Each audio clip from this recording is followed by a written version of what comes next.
Kisah turis yang harus bergelantungan di ketinggian 330 meter usai wisata ekstrim jembatan kaca rusak. Tempat wisata biasanya memang ramai dikunjungi orang, apalagi tempat destinasi wisata memiliki sesuatu hal yang berbeda.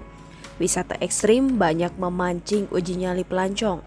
Bagaimana jika Anda tergantung di udara gara-gara jembatan gantung yang dipijak rusak? Ini peristiwa paling menakutkan yang dialami seorang turis pria yang menjajal jembatan gantung kaca di Cina. Dikutip dari Daily Mail pada Minggu 9 Mei lalu, peristiwa ini terjadi pada hari Jumat 7 Mei.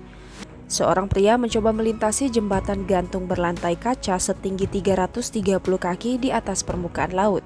Jembatan ini berlokasi di sebuah resort yang dibangun di kawasan Gunung Pian, kota Longjing, Cina. Seorang turis dibiarkan bertahan seumur hidup setelah panel kaca jembatan setinggi 330 kaki di Cina rusak akibat angin kencang. Sebuah gambar yang cukup membuat jeri menunjukkan seorang pria berpegangan pada pagar jembatan.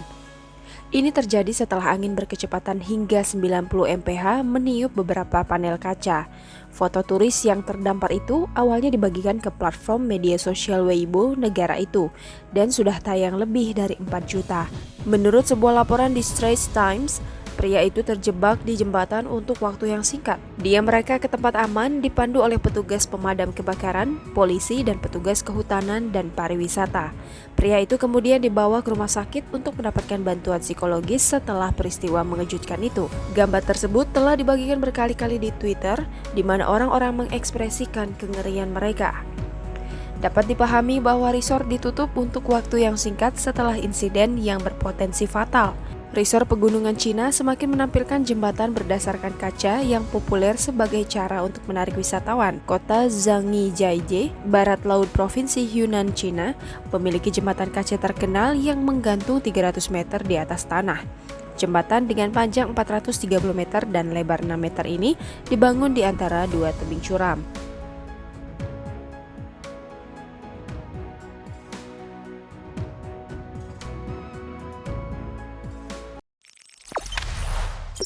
Jangan lupa subscribe, share, komen, dan like ya.